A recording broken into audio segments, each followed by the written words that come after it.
Assalamualaikum warahmatullahi wabarakatuh.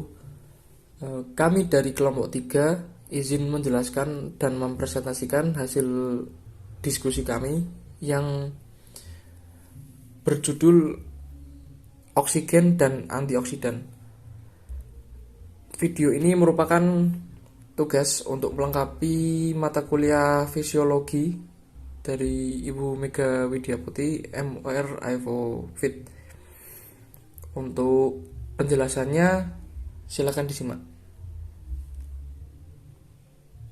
Yang pertama yaitu oksigen, bahasa Latin yaitu oxygenium atau zat asam, terkadang disebut juga sebagai zat pembakar, adalah unsur kimia yang mempunyai lambang O dan nomor atom 8. Dalam tabel periodik, oksigen merupakan unsur non-logam golongan 6A atau kalkogen dan dapat dengan mudah bereaksi dengan hampir semua unsur lainnya, utamanya menjadi oksida.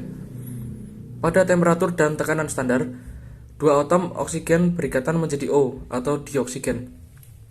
Gas yang tidak berwarna, tidak berasa, dan tidak berbau.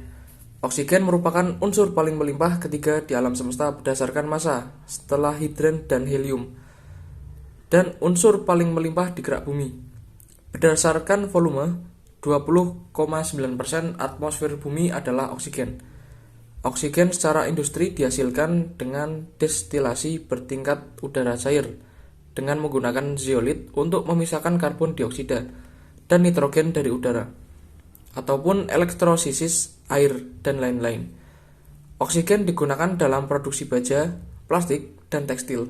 Ia juga digunakan sebagai propelan roket, untuk terapi oksigen, dan sebagai penyokong kehidupan pada pesawat terbang, kapal selam, penerbangan luar angkasa, dan penyelaman di alam. Oksigen bebas dihasilkan dari fotolisis air selama fotosintesis oksigenik. Ganggang hijau dan sianobakteri di lingkungan lautan menghasilkan sekitar 70% oksigen bebas yang dihasilkan bumi, sedangkan sisanya dihasilkan oleh tumbuhan daratan. Kemudian yang kedua adalah antioksidan, merupakan molekul yang mampu memperlambat atau mencegah proses oksidasi molekul lain.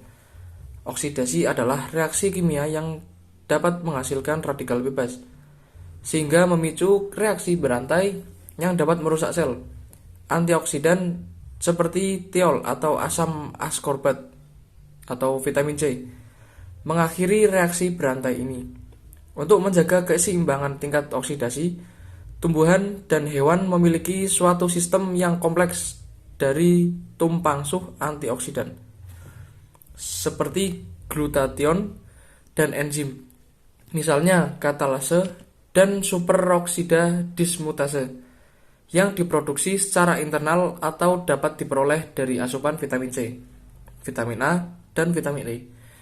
Meskipun beberapa tingkat vitamin antioksidan dalam diet diperlukan demi kebugaran, masih ada keraguan besar benarkah suplemen antioksidan memiliki aktivitas anti penyakit?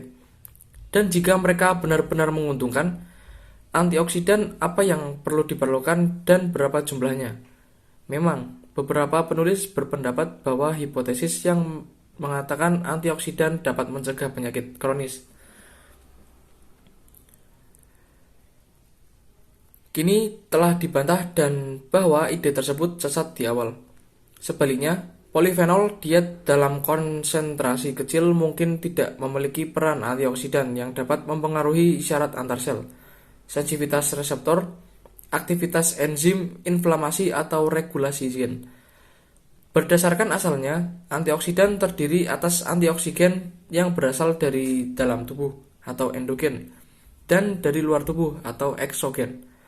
Ada kalanya sistem antioksidan endogen tidak cukup mampu mengatasi stres oksidasi yang berlebihan.